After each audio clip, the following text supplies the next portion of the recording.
दोस्तों 1949 के बाद चाइना ने अपनी सेंचुरी ऑफ ह्यूमिलेशन से बाहर निकलने के बाद जिस रफ्तार में चाइना का राइज हुआ, ये दुनिया भर के लिए एक मिसाल बना। इकोनॉमिक राइज ने चाइना को अमेरिका के सामने लेकर खड़ा कर दिया है, जहाँ ये दो ग्रेट पावर अपने आप को बड़ा दिखाने के लिए कोशिश कर रहे हैं। एक्सपर्ट की मानना है कि चाइना आज इतनी पावरफुल है कि एक फुल स्केल वार में अमेरिका को भी हरा सकता है। दुनिया भर की कई लोग का मानना है कि आज के समय चाइना अमेरिका को पीछे छूट चुका है, लेकिन दोस्तों कई एक्सपर्ट का मानना है कि आज चाइना की राइज अपनी आखिरी सीमा तक आ चुकी है। आगे चलकर चाइना का राइज का अंत होने वाला है। आज हम इस वीडियो में जानेंगे कि कैसे आगे की कुछ सालों में चाइना की राइज का एंड होने वाला है। अमेरिका के एक political science professor Michael Buckley कहते हैं कि चाइना आने वाले समय में ऐसे ऐसे प्रॉब्लम को फेस करेगी, इसकी वजह से चाइना का इकोनॉमी को हैवी लॉस होने वाला है। 1970 से आज के मुकाबले चाइना की जीडीपी 40 टाइम बढ़ चुका है। चाइना के पास आज दुनिया की लार्जेस्ट फॉरेन रिजर्व मौजूद है। उसका मिलिट्री पावर अमेरिका के बाद दूसरा नंबर पर है। माइकल बकले के अनुसार जो चीज चाइना को सुपर पावर बना रहा था,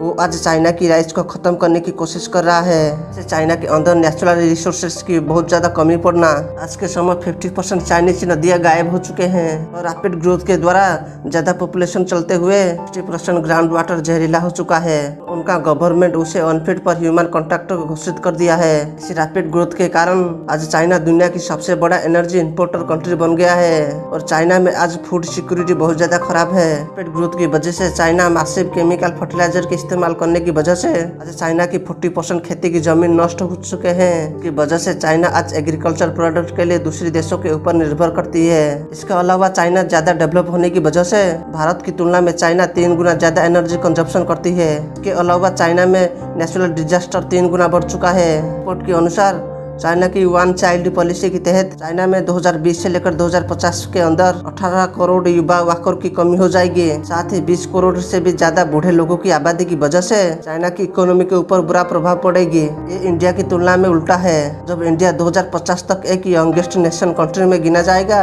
जहाँ पर हमारे देश की ज्यादातर आबादी की उम्र 20 से 25 साल के अंदर ही होगी। करंट इकोनॉमिक प्रेडिक्शन से पता चलता है कि 2050 तक चाइना की बूढ़े लोगों के ऊपर किए जाने वाला खर्चा 30% तक बढ़ जाएगी। चाइना में आज ऐसे रूलर की राज चल रही है जो डेंग जियाओपिंग के बाद सबसे चाइनीज पावरफुल हेड है। एक्सपर्ट के मुताबिक शी जिनपिंग एक ऐसे रूलर है जो देश की इकोनॉमी को इम्प्रूव करने के बदले वो अपनी कम्युनिस्ट पार्टी की कंपनियों को ज्यादा मौका देते हैं। उसका सबसे बड़ा उदाहरण है कि प्राइवेट कंपनियों के ऊपर रेस्ट्रिक्शन लगाकर अपनी कम्युनिस्ट पार्टी की कंपनियों को लोन मुक्त कर रहे हैं और कम्युनिस्ट पार्टी की कंपनियों को 80% तक गवर्नमेंट लोन और सब्सिडी देते हैं। इसका सबसे बड़ा एग्जाम्पल हमें 2020 में देखने के लिए मिला, जब चाइनीज गवर्नमेंट ने अलीबाबा कंपनी के फाउंडर जैक मा को नजरबंद कर दिया था।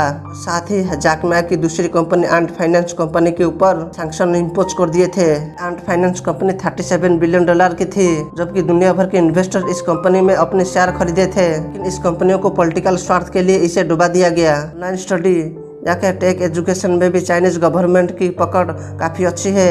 चाइनीज गवर्नमेंट अपनी पॉलिसी के तहत बच्चों को या फिर स्टूडेंट को वही पढ़ाना चाहते हैं जो चाइनीज कम्युनिस्ट पार्टी की फेवर में हो। ऑनलाइन स्टडी की बहाना दिखाकर चाइनीज गवर्नमेंट स्टूडेंट के ऊपर नजर रखने के साथ साथ उनके ब्रेन वॉश भी कर रहे हैं। आज के समय शी जिनपिंग की एंटी करप्शन नीतियों के तहत चाइना की लोकल लीडर भी जिनपिंग से डरकर लोकल लेवल पर होने वाला इकोनॉमी की ग्रोथ में भी हिस्सा नहीं ले पा रहे हैं। चाइना में आज के समय कम्युनिस्ट पार्टी के अच्छे से पकड़ होने से चाइना में लोकल लेवल पर डिक्टेटरशिप जैसे शासन व्यवस्था चलती है। इसके अलावा जैसे जैसे जिनपिंग ने अपने आप को चाइना में सुपर पावर बनाने की कोशिश कर रहे हैं और साथ ही खुद को इन्फिनिटी टाइम के लिए चाइना में रूल करेंगे, ऐसे ही चाइना अपनी फॉरेन पॉलिसी में ज्यादा एग्रेशन दिखा रहा है। जहां वर्ल्ड ऑर्डर चाइना की ग्रोथ में मुख्य भूमिका निभाई थी, चाइना की एग्रेसिव और डिक्टेटरशिप बिहेवियर के चलते चाइना से दूर चलते जा रहे हैं। 2008 में हुई इकोनॉमिक क्राइसिस के दौरान 1000 से भी ज्यादा कंपनी चाइना से अपनी इन्वेस्टमेंट वापस ले रहे हैं। दुनिया की बड़े बड़े टेलीकम्युनिकेशन कंपनी आज चाइना की इन्फ्लुएंस से बाहर निकलने के लिए दूसरे देशों के ऊपर इन्वेस्टमेंट कर रहे हैं। वाई के ऊपर लगा हुआ बयान उसके सबसे बड़ा एग्जाम्पल है। ऑस्ट्रेलिया, इंडिया, जापान और बाकी के कई देश आज अपनी सप्लाई चेन से चाइना को कट करने की कोशिश कर रहे हैं, ताकि उन देशों की चाइना की इकोनॉमी के ऊपर उनकी डिपेंडेंसी कम हो जाए और साथ ही वो खुद की इकोनॉमी को बूस्ट करने में कोशिश कर रहे हैं। इकोनॉमी में नोबेल प्राइज पाने वाले कई अर्थशास्त्री कहते हैं कि चाइनीज इकोनॉमी ऑलरेडी एक बड़े शटडाउन की ओर बढ़ रही है, या कहीं चाइना के अंदर एक बड़े बिग फाइनेंशियल क्राइसिस आ रहा है। चाइना की ऑफिशियल जीडीपी ग्रोथ रेट 2007 में 15% थी, लेकिन 2019 में ये गिरकर 7% तक हो चुकी है। दावा किया जा रहा है कि रियलिटी में एक ग्रोथ रेट 3% तक हो सकती है, लेकिन कुछ अपोजिशन लीडर का मानना है कि 2008 के बाद ही चाइना की जीडीपी आधा हो चुका है और जिनपिंग के डर से चाइनीज मीडिया इसके बारे में नहीं बोल पाती। चाइना में 50 से भी ज्यादा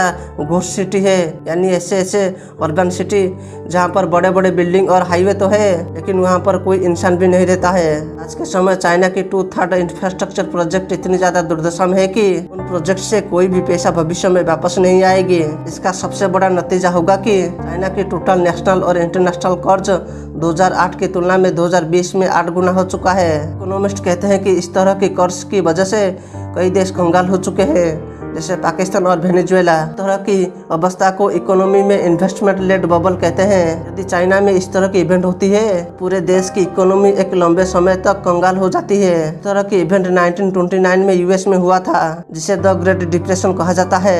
आज के टाइम में चाइना की एक रॉयल एस्टेट कंपनी एवरग्रेड के ऊपर $200 बिलियन की कर्ज लटका हुआ है। इसके चलते चाइना में आज रियल एस्टेट बिजनेस कोलैप्स होने वाला है। लेकिन दोस्तों, चाइनीज कम्युनिस्ट पार्टी इन सभी बातों को बिल्कुल भी एक्सेप्ट नहीं करने वाली है।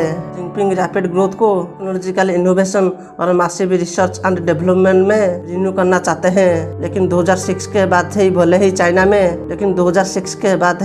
चाइना में रिसर्च एंड डेवलपमेंट के ऊपर खर्चा 3 गुना बढ़ा हो, लेकिन ये प्रोडक्टिविटी को इम्प्रूव नहीं कर पाती। इसका सबसे बड़ा कारण चाइना की कम्युनिस्ट पार्टी की टॉप लीडर के द्वारा डिसीजन मेकिंग की वजह से होती है। दोस्तों, इसी तरह के कारणों की वजह से आज चाइना की राइज फॉल होने वाला है। दोस्तों, वीडियो अच्छा लगा तो लाइक करना, चैनल को सब्सक्राइब भी कर देना।